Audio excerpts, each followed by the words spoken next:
Welcome, my friends. I'm Dave Champion, and this is my awesome co-host, Bill Carnes, and together we are totally unprepared. And actually, that's not too far off base for today. No, no, It's really not. Yeah, we spent the majority. We have lunch every show day before we appear here in the studio. We're lucky if we spend 20% of that time actually talking about the show. Yeah, most of the time we buckle down a little bit and talk about the Right. show. I mean, I think it was like... Otherwise, we just catch up and talk about other Right, stuff. today was not a very responsible lunch dialogue. But about an hour ago from recording time, of course, this will be old news tomorrow when it gets out there, but Ted Cruz announced his running mate would be Carly Fiorina. Now, which is interesting. aside from the part you just shared with me before we went on the air, which I had no idea of, and probably the audience doesn't either, leaving aside that factor, how do you read choosing her? An attempt to try to win more states. You also got to realize yesterday, which was like Super Tuesday 3, Yet again. that Trump swept all 5 states. So I hear. Yeah. So this is an opportunity to try to garnish more. And I got to say, not a bad ticket. But generally speaking, you don't tend to see candidates selecting running mates. And you'll pretty much never see them ever discuss cabinet members and such as that, because that's the sort of thing where it could work in towards favoritism and making deals behind the scenes that are otherwise FEC violations, Federal Election Commission violations. And perhaps they could be shooting themselves in the foot as far as voters are concerned. They could be, yes, if somebody wanted to pick a running mate who sucked. Yeah. Or a cabinet appointment that somebody is adamantly against. Right. They're for the candidate, but they can't tolerate the appointment. Right. Yeah. Yeah, so all very interesting stuff, but we'll see how it goes. Okay. We'll see. Back on the agenda again, at least I'm totally unprepared. Yet again is AT&T. And Apple. Yeah. Okay. I'm sorry, Apple and the FBI. Yeah. So to catch the audience up, the government, brought a suit against Apple under the All Writs Act. Absolutely ridiculous. Wanting Apple to give them a master key to all encrypted iPhones, but under the auspices of trying to get into the terrorist phone of the San Bernardino. San Bernardino guys. And then we find out that Apple is in court in New York. I'm sorry, DOJ is in court in New York against an Asian gang drug trafficking case, where they have the defendant's phone. They've had it for, close to 2 years now. Can't get into the phone, trying to move forward with the case. Again, they say to Apple, but in this case, the distinguishing characteristic, they weren't asking for a master key. They were saying we need all reasonable help, which Apple has provided, according to Apple's own figures. Hundreds. Something in excess of 150 times they have helped law enforcement to the extent they can get into a phone. So now, a story broke last week where the government finally acknowledged exactly which phones and which operating systems. Now, my premise has always been that if they claim they got into the San Bernardino phone, which was a more advanced operating system, then the claim they couldn't get into a less advanced one was ridiculous. So last week a story broke that had the government... It's like I can break into a 2016 model year car, but I can't seem to break into one from 94. Correct. So last week they broke a story where the government actually confirmed the phones and the operating system, which it had been speculated before. This is where the government came out and told the story of both. The San Bernardino was a 5C phone running iOS 9, the latest and greatest. At iOS 9, then comes like .1, .2. So whatever the 9 was at that time, the latest and greatest that phone had. And the New York case is a 5C with iOS 7. Because that case is a good couple years old. Right. So that confirmed what everybody had been saying, that this was an older, and really Apple didn't get serious about protecting user privacy until 8. So to say they can't get into a 7 is weak. Right. And of course, if you read the tech blogs and the tech journals, they're laughing just as we have laughed here on the show. They're like, the claim that you can get into one but not the other is absurd. But now DOJ says they got into that one, but it wasn't through breaking into it. Yes, because they need out of this. They're getting so embarrassed. I mean, the tech journals are basically calling them out as liars, we have here. And so now they need out of that case. They need this to go away because it's all over the press. So they claim that now, after almost 2 years, somebody presumably is when you use the phrase somebody, not the defendant, gave them the password. Yeah, something tells me that DOJ gave somebody an amazing sweetheart deal to get access into that phone so they could save face in this case. Make this case go away. Yeah. And it's just the fact that DOJ, oh, and then I love the part of the story where they talked about that. They said, the fact that they felt compelled to, the assistant U.S. attorney in the case felt compelled to say this clearly indicates their motives for claiming. I mean, we don't even know if they got a password, right? They could be lying about that too. And the litmus test for if they're lying about that is, will additional evidence be introduced in the case? Which we know when it came to the San Bernardino case, what they said was, yeah, they weren't talking to anybody. We really got no information off that phone. Yeah, no co-conspirators. Sure. Well, if you didn't get into the phone, that's all you could say. Yeah. Right, and so they could be lying about this one too. And again, the litmus test for that is, will information from the phone be introduced in court as evidence? And will the defense be able to, through discovery, attach the information they got off the phone? Right. And I bet people who are, I'm not going to waste my time, but I bet people who are watching that case will see no evidence and additional evidence introduced into the court, because I question whether they got into the phone at all. They just want to make the story go away. Mm-hmm. But the part that indicates to me exactly what the government's agenda is, trying to make this case go away, is the AUSA who was handling the case said, and as we've been saying from the start, this isn't about setting court precedent to get into phones. What? Why would you even bring that up? Through the All Writs Act, that's all it could possibly have been. Right. And this whole charade, this circus, is just, it's been ridiculous. Well, there you go. I understand that there's some social media skinheads that initially thought that they liked you based on your appearance. I'm guessing, yes. And then once you started schooling them on what liberty really is, you were somehow excommunicated from their social media endeavors. Yeah, you know. I find this to be funny. Because a lot of people would look at you, not know you, not hear you speak a word like, oh, look at that racist skinhead because he's tatted up and he's bald. Not actually seeing like your tree of life, your liberty, your Malone LeVay. Jefferson's Liberty Tree. Yeah. So not just seeing, oh, there's ink. Right. It's visible, and he has no hair on the top of his head. Yeah. And white. Yeah, so let's pigeonhole that. Yeah, so I think I mentioned last week that there seems to be a surge of Facebook pages, not personal pages, but pages that have a cause. Group pages, yeah. Group pages that are claiming that they're all about liberty.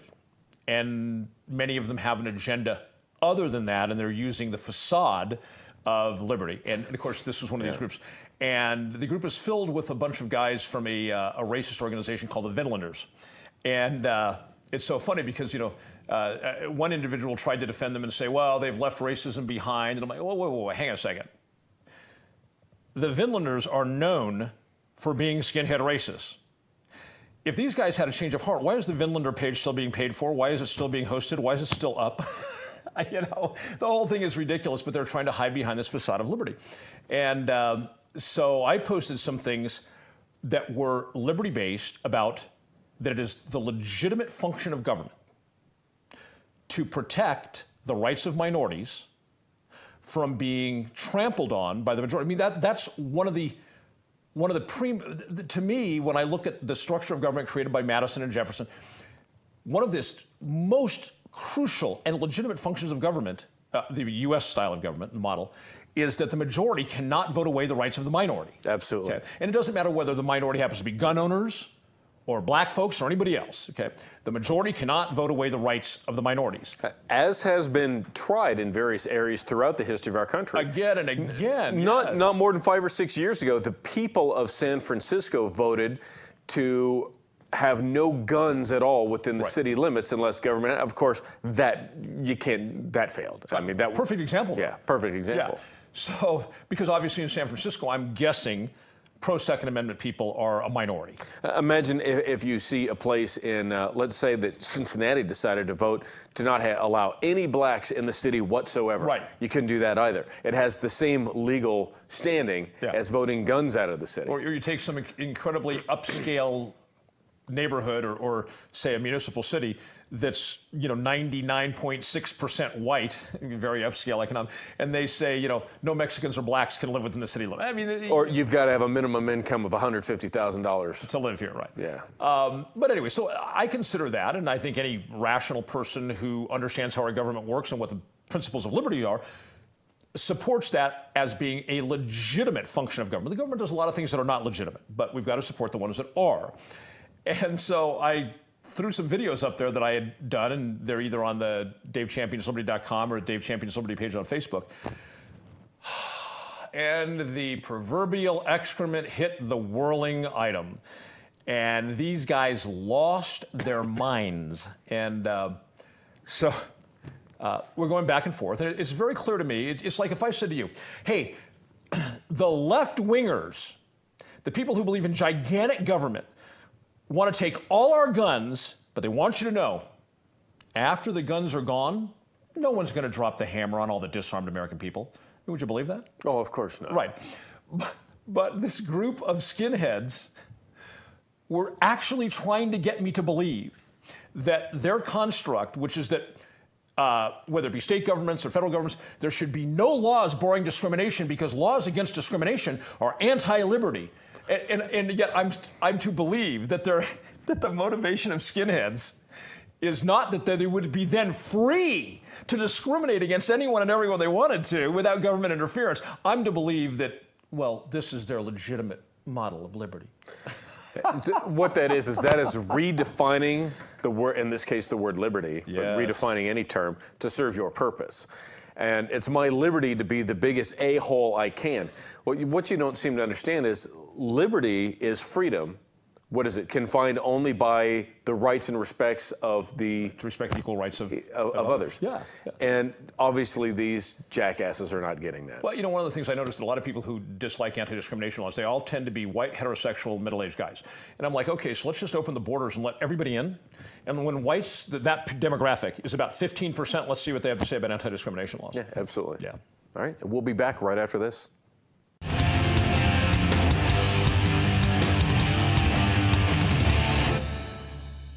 Welcome back, and now it's time for...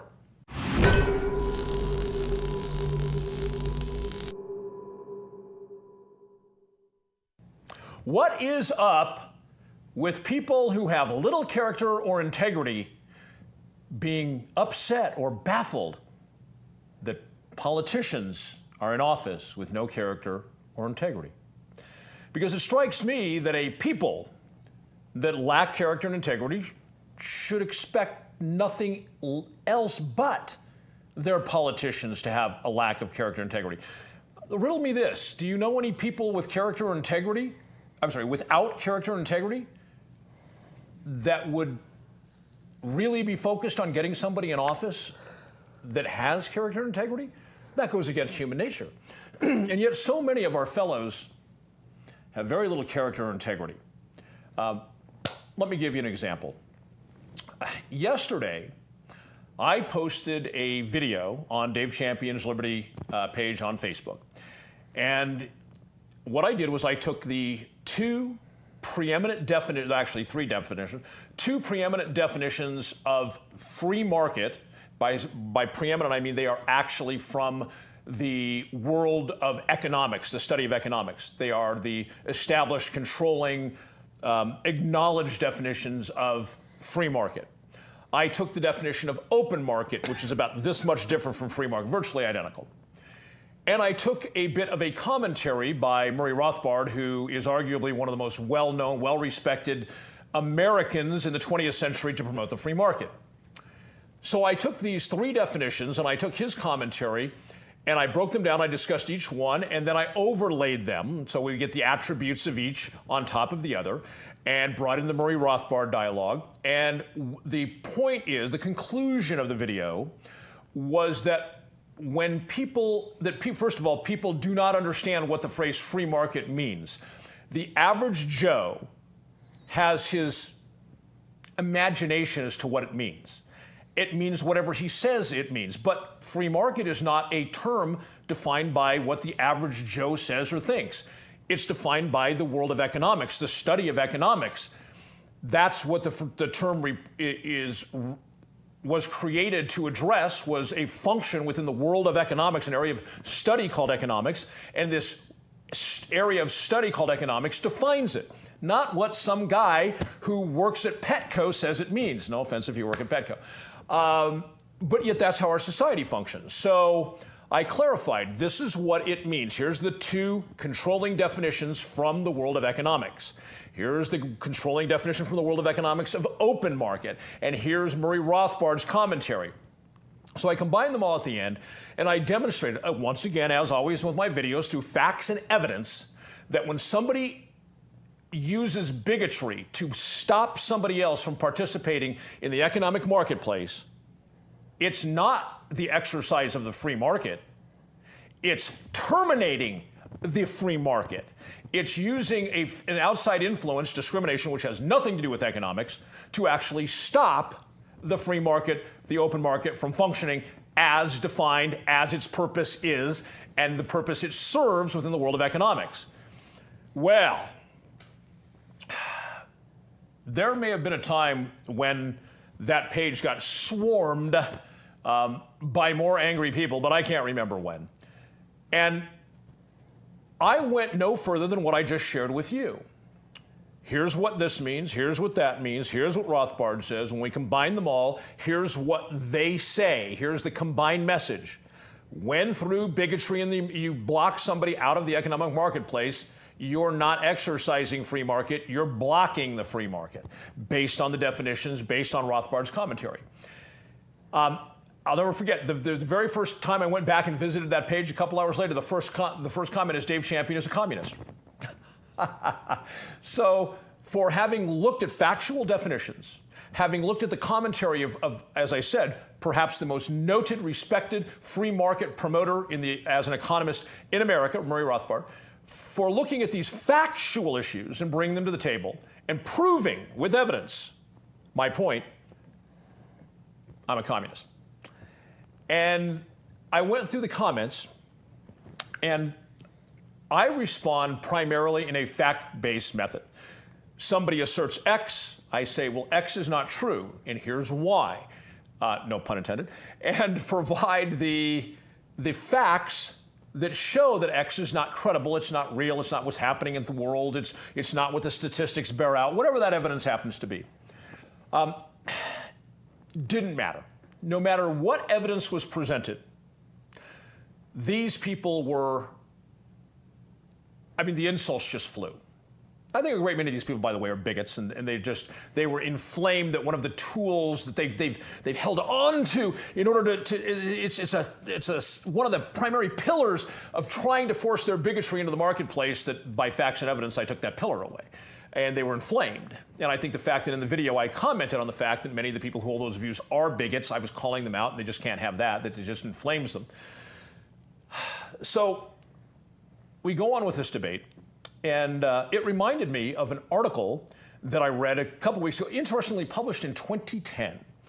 And the article discusses the fact that research, it's not just an article, it's an article reporting on research done by psychologists and other researchers. And what they found in this research is that people will not make decisions based on facts, which is something I've discussed here on the show, but now we have the research to back it up. They actually went so far as to take a group of individuals, and they gave them circumstances from the left or the right of politics. They used politics because politics is very emotional for people, and they wanted people's emotion to be involved rather than purely intellect.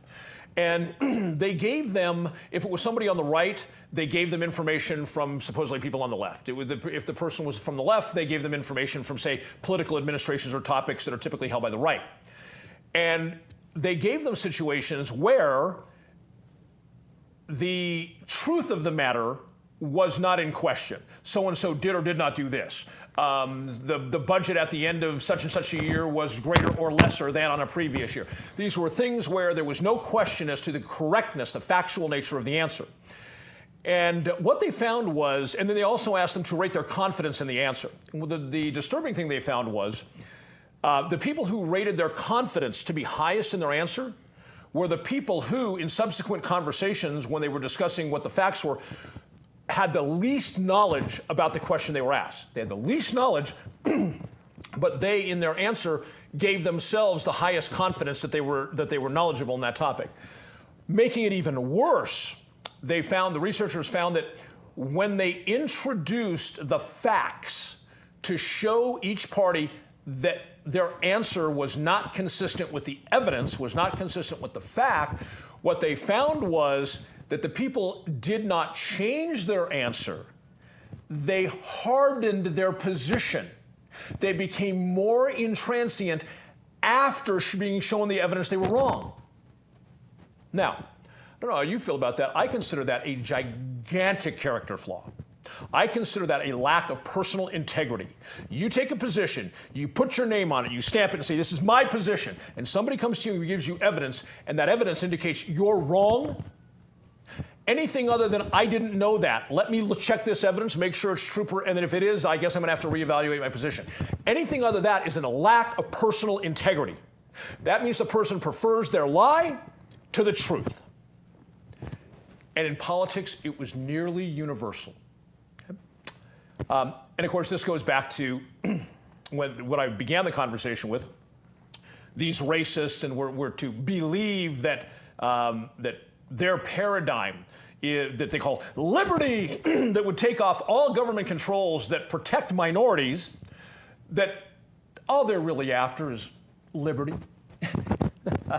They're not trying to create an environment where all the laws are stripped away so they can do their racist thing. Nah, who would believe that? So, Bill, I have a couple questions for you. First of all, can I ask you something? Sure.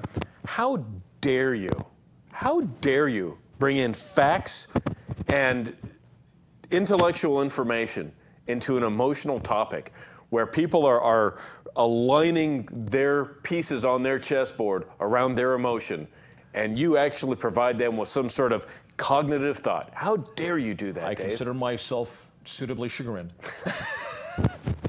So, laws that said that you cannot refuse to hire the most qualified applicant simply because, as an example, he has more melanin in his skin than you do. Those laws have existed. I didn't bother to look up the exact date they were passed. We'll call it 40 years, 4 decades, okay? It would have been the Civil Rights Act of 1959. Okay. So my question is, in all your years on this planet, have you ever heard anyone ever, say that those laws enslaved business owners? No. And I've never experienced it. Nor have I. But this is what I got yesterday. That these laws that require people not to act as bigots in the marketplace, it's the government enslaving business owners. Now, enslaving them into selling their product or service and making money off somebody they otherwise wouldn't go out to dinner with. Right. There's a lot of people I've done business with that I don't want to sit down to dinner with. Right. But I provide a product or a service. They have the money to buy it. That's the reason I'm in business. And that is the free market. Saying I'm not going to sell to you because whatever your bigoted reasons are, that stops the free market. Right. Because free market is about business, right? You've also, as have I, you have also owned or managed a number of businesses over the years. Yes. Where you had responsibility over hiring and firing. Was there ever a time when you felt that you were being oppressed and under the gun and could no longer make decisions freely on your own as a business owner or manager because there were laws that stopped people from discriminating and hiring? Not even close, actually, no. Nor me. I've never had anybody sitting across the desk from me that I've been interviewing for a job, that I've been looking at the resume and talking with them. There's never been a single case, and I'm 56 years old, and I have been self-employed or involved in running businesses from 1987 to today. Never once has it ever occurred to me that I had some concern in the back of my head because there were laws that prevent discrimination. That if you hired this person, you're going to be somehow oppressed by the government. Right, or if I didn't.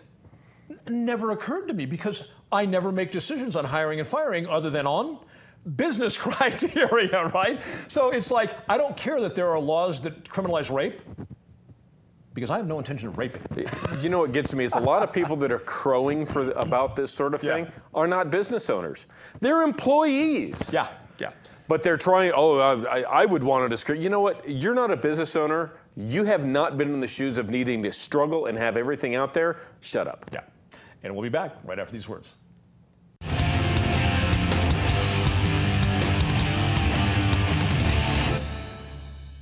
Well, let's find out what Bill has to rant about today.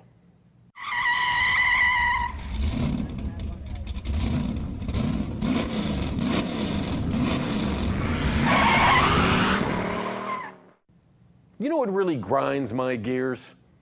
When I go in to pay for something in a store that deals in cash and they can't make change for the bill in which I offer to pay for the good or service. It drives me a little bonkers. Now I can imagine a little mom and pop shop in a small town might not be able to crack a $100 bill if they've already had one or two already today. But I'm talking about when I go into the big city of Las Vegas and I want to pay for something in a reasonable sized store and I provide them with a $100 bill to pay for it and they tell me, oh, I'm sorry, I can't make change for that. Seriously? And here's the other thing. Virtually every bill I hand to virtually every single checker there is that's of a $10 denomination or higher, they grab that friggin' bill and hold it up to the light and look at it. And I don't know what that's supposed to do for you. I really don't. But I got to tell you, I'm thinking somebody ought to invent a machine that you can slide every bill through rapidly and it does this for you on an electronic basis. Because to wait while, okay, you can't change the $100 bill when I'm buying $65 worth of stuff, but you'll take the 3 20s and the 10 and look at every single one of them. What a friggin' waste of time. If you can't change out the money that we use, and keep in mind, the $100 bill, which isn't worth anywhere near as much as it was, say, 25, 30 years ago. There used to never be trouble changing it then. Now there is. This store won't accept anything larger than a $20 bill, or we won't accept anything larger than a $50 after 6 p.m., whatever. Seriously? The largest bill we have is a $100 bill. And if you can't keep enough change in order for that, what are you doing in business? I mean, literally, I have walked out of stores and had sales, because it's like, do you have anything smaller than that? Yeah, I have $104 on me. I've got a $100 bill and I got 4 ones. And what I'm trying to buy is $22. So either you can change the $100 or take the 4 and call it good. You know, what do you want to do? I mean, come on. Be able to make some friggin' change. Here's another thing that grinds my gears. And I'm pretty sure I talked about this a year or more ago. If I pay with a debit card, now you got the chip, right? The chip is nowhere near as fast as sliding, but you know, it's the security thing, great. Now, that takes longer than handing the 5 or 6 bills over and the checker looking at them in the light every single friggin' time. It takes longer to actually use the little chip. There's no speedy checkout anymore. There's just not. Unless you know exactly what you're buying, you bring perfect change. Even then, they'll be doing this with the stupid bills. It grinds my gears when you use the terminal to pay with your debit card and it asks you 103 different questions. My God, slide the thing. It's this amount, is that okay? Yes. What's your PIN? Here's my PIN. You want any cash back? No. Great. You sure you don't want any cash? How about a warranty? You want the warranty? No. All right. What's your blood type? What's your sign? What's your Chinese sign? Come on, what's your mother's maiden name? Really? You know, how old were you the first time you blew a snot rocket in the backyard? Well, it seems like we have so many questions on some of these terminals. I got to say, some of the bigger stores, for instance, I'll give you like Walmart, not a bunch of questions. They want to get people in and out and go. Some of the other stores, for instance, Home Depot, use the little slider to check out there. There's a bunch of questions involved. I don't like it. I really don't. I used to not be a fan of the self-checkout line. It's like, I got to check out and do all this stuff and scan all my garbage, and the scanner doesn't want to find this, or it's off on that, or I'm buying potatoes which are weighed by the pound and you got to know the code. I never wanted to deal with the self-checkout, but I got to tell you, having to deal with some of the checkers that are out there now, I'm happy to do the self-checkout. I actually know in some of my local stores, I know if I'm getting in line, it's like, okay, this line is longer now. And I more so look, like when I go to my local Walmart, I look to see who the checker is in a line before I choose whether or not to get in there. There's 2 or 3 checkers that are slow, nosy, and take forever to ring stuff up and handle change.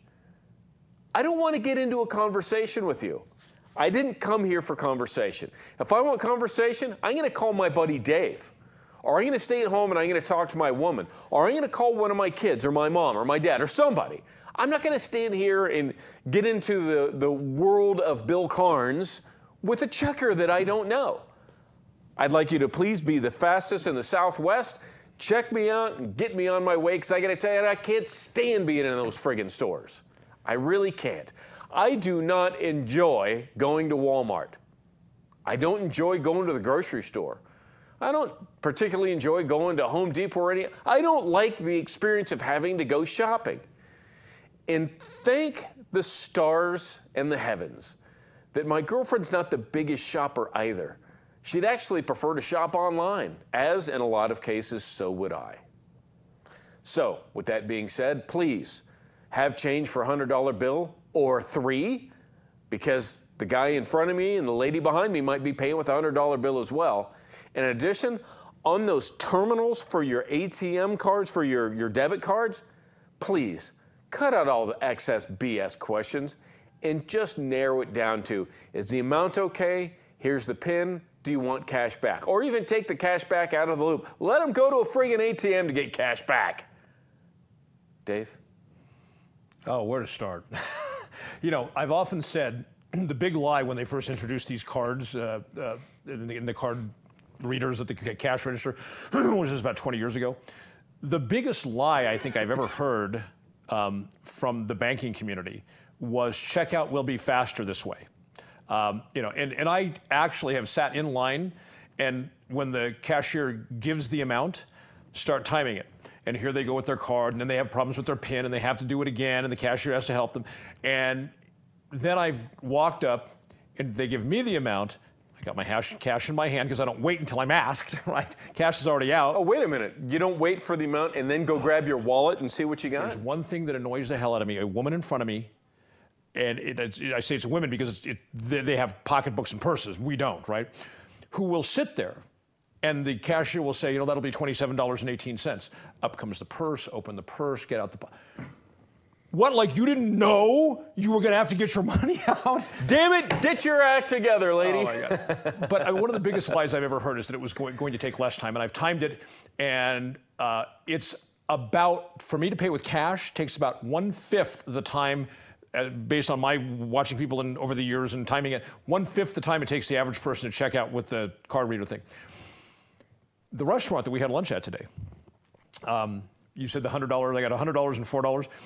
I was in there a couple days ago, and I had a large bill, and I had, I think, $1 less than the actual cost of the lunch, and nothing for a tip, right? So it was this big bill or this. And one of the people who own the place, you know, they're always at the register. She says, just give me what you got. I said, you don't want the big bill? She says, no, more hassle than it's worth. And she took less money. You're talking about a cash-based business.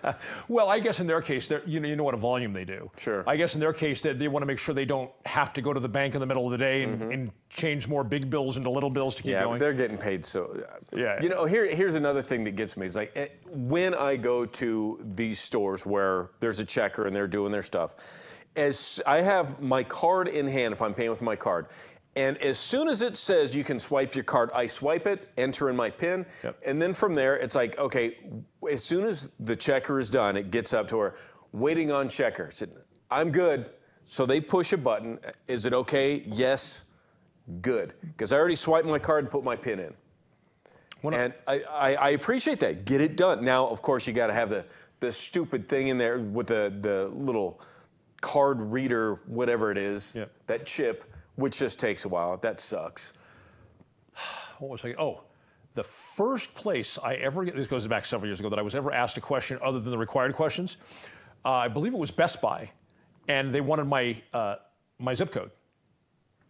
I'm like, how is this relevant to me giving you money?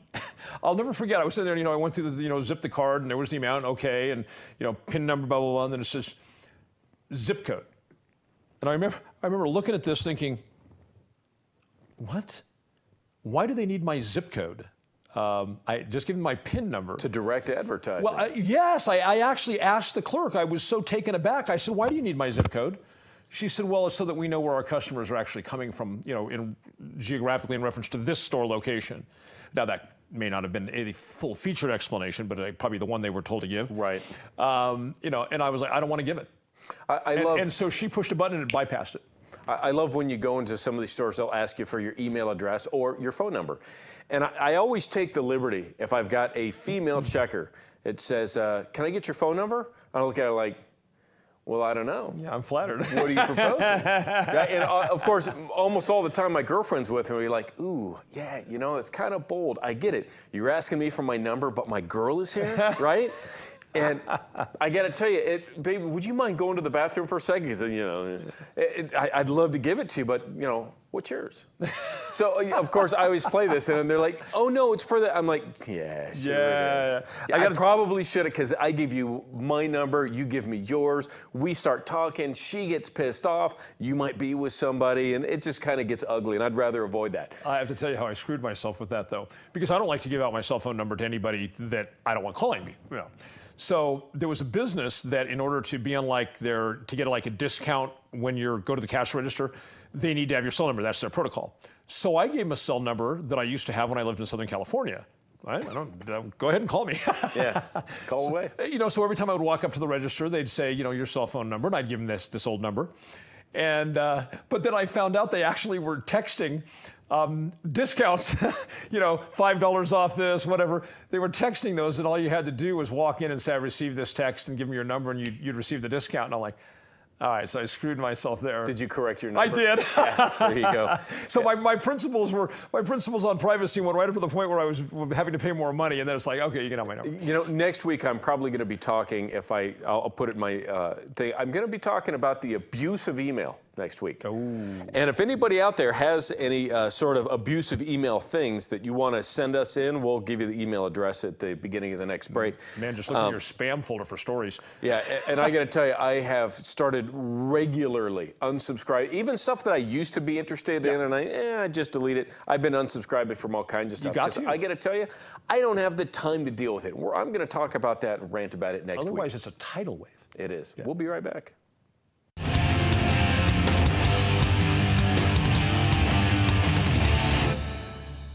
Welcome back. Just not 3 seconds ago, Dave says, do we know what we're talking about, by the way? And my response is, no. So here we go. This is segment 4. We're supposed to talk about the emails that you send in. Obviously, we're minus a couple of this week. Send those emails to us right here. Oops. daveandbillshow@gmail.com. We are proving the name of the show right now. We are. And, of course, you can always catch up on all of the prior shows. They're all uploaded. I think we're in show number 63 right now.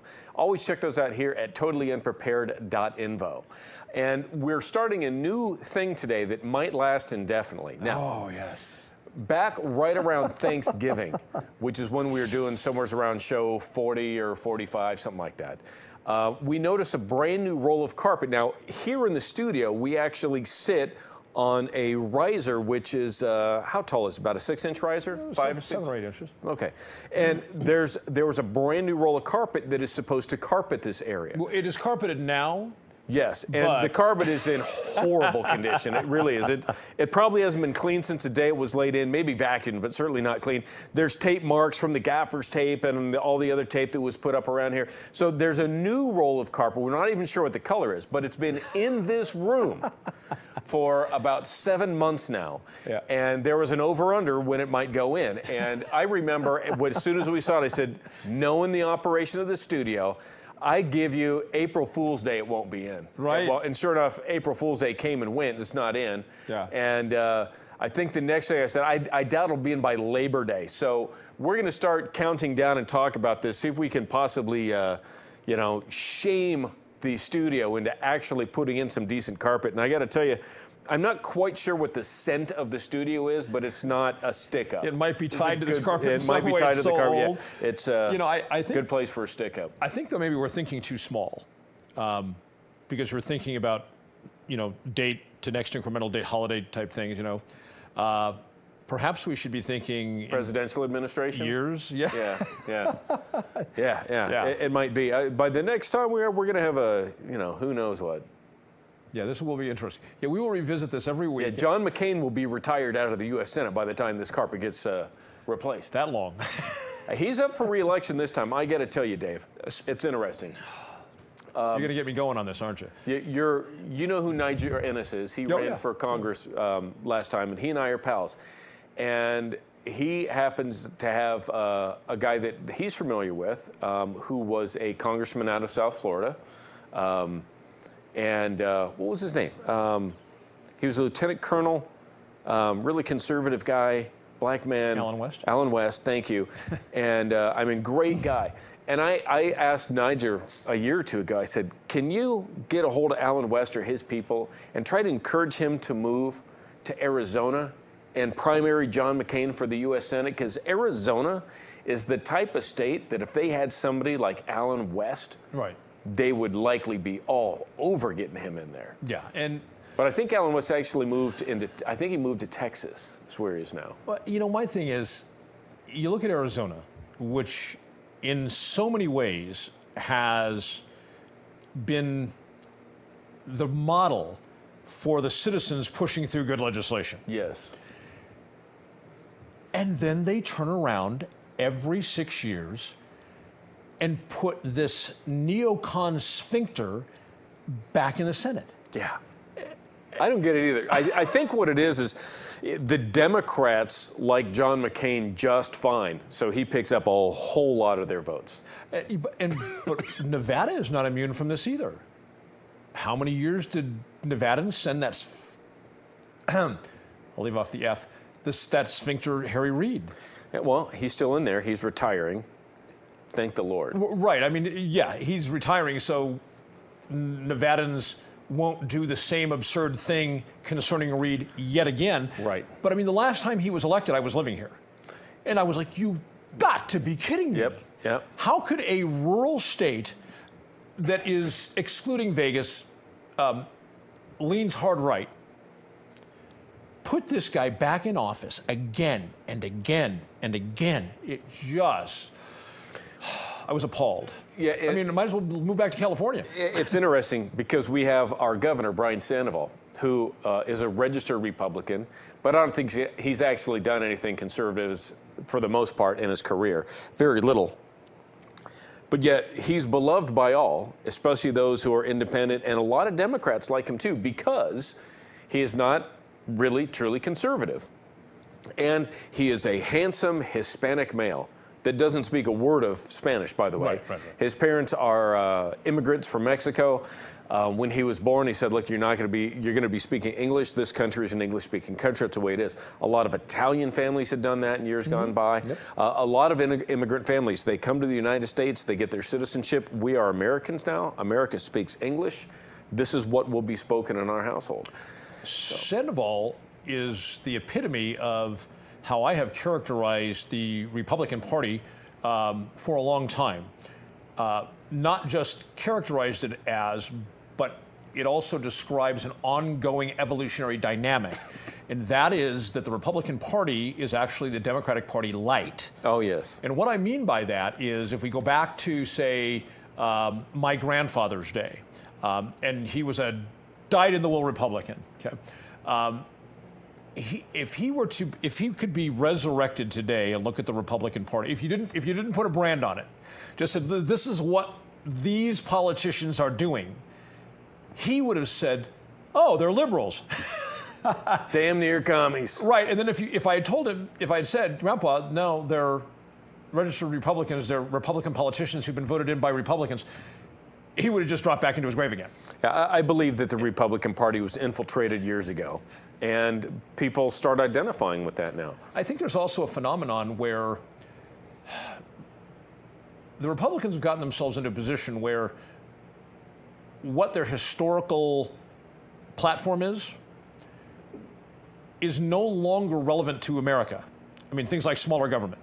Forget it. You know, it's mammoths. On a scale of 1 to 1,000, if you peel it back to 999, what difference does it make, right? Yeah. And Republicans aren't even doing that. They're growing it just like the left is. Oh, right? yeah. So because their traditional construct that brought a lot of people into the Republican Party is historically now dead, what's happening, in my opinion, is the left moves left, and then the Republicans have nothing because their old platform doesn't exist anymore. So to remain relevant, they have to move to the left. And then the Democrats move a little more to the left, and the Republicans have to hurry up and catch up. Right. And they're leaving the truly conservative over here without a party, which is where you have all of these, the conservative parties of like the Constitution Party, Libertarian Party, American Independent Party, have all been spin-offs of people who didn't leave the Republican Party left them. So you got people like me that worked for years doing our best to drag the Republican Party back where it belongs, away from the left. And that knuckle bump you saw was because after Bill stepped down as the Nye County Republican chair, I suggested that he and I get together and talk about an alternative party. And he told me that he needed a little time to decompress before he was willing to even consider a project like that. I am not interested in jumping out of the pan and into the fire right now. I got to tell you, I needed a break a year or two ago, and I just now have it. So, and I got to tell you, there is nothing about this presidential election that's going on right now that excites me. Nothing. Oh, I get it. Me. So, you know, speaking of that, can I throw something in? Yeah, sure. Remember we were talking during my your co-host. Go ahead. Add. Remember, thank you. Remember during my rant, I talked about people who you give them the facts and then they just don't care. Yes. I had somebody here in town explain to me. He was telling me all the things Donald Trump was going to do when he was president. By the way, I think all of the left choices are abysmal too. So I don't want people to get the wrong idea because, because I'm not all around. Because I'm not a Trump supporter that I somehow support the left. People always say that. Oh, so you want Hillary? What the hell kind of asshole statement is that? Asinine, that's what I meant to say. So anyway, so this guy was telling me when Trump gets elected, he's going to do all these things. And I listened to the list, okay? And I said, Trump's not going to do any of those things. He can't. He takes an oath to uphold the laws, to faithfully execute the laws of the Union, not make the laws, right? We've had this discussion. You have to be a dictator to do all of that. So then this guy says to me, no, you're wrong. Okay, explain to me why I'm wrong. Well, once Trump gets into office, all those who oppose him are going to have to understand that they will not be reelected if they oppose Trump. This same dialogue that you hear that has nothing factually based behind it. So here's what I said to him. I said, let's look at two facts. In 2014, American satisfaction with Congress was at 11%. And they reelected 88% of the incumbents to office. So as recently as 2 years ago, that has been proven that dissatisfaction does not translate into removing people from office, oddly. And then if we look back, well, let's just throw a dart at the board and say the last 60 years. There is not a single case where somebody has been elected to office in one party where the people in the other party went, okay, we give up, we'll do everything you want. Nope, not even close. So I explained that to him, right? This is history. This is fact. Recent history, long-term history. Opposing that is nothing. There's zero evidence on his side of the argument, right? When I was done explaining this all to him, he said, "You watch, it's going to happen the way I say." Yeah, and this is nothing new. Every 4 years, people buy into these sorts of, I think the word would be bullshit. Yes, that would They be go it. ahead and mark that time, buddy. This is the sort of thing that people get involved in, this hyperbole and all of the drama around it, and they want to believe, they want to believe, they want to believe, where the facts show them completely different. You know, most presidential campaign promises are duties of the legislature, of Yes, Congress. absolutely. And have nothing to do with the executive branch. And I got to tell you, that's one thing where, like Rand Paul was running, by far, in my opinion, the best candidate, because he gets it. He understands the limitation of government, Yes. understands the limited powers. And he talks in that term. And he does, but most of the American public doesn't get it. They vote off of emotion, and they want to get all worked up. Those of us who know about the Constitution, know about our rights, that's why we get worked up over Rand Paul, and everybody else is a complete idiot. Yeah, and I've pretty much come to believe that presidential campaigns are, remember the old Roman thing, bread and circuses? It's the circus for the idiots. Because, first of all, the popular vote doesn't even elect the president. No, the Talk Electoral about a College circus does. for idiots. And there's no litmus test for being a registered voter. Yeah. All right. And we'll be back next week. Thanks. Take care.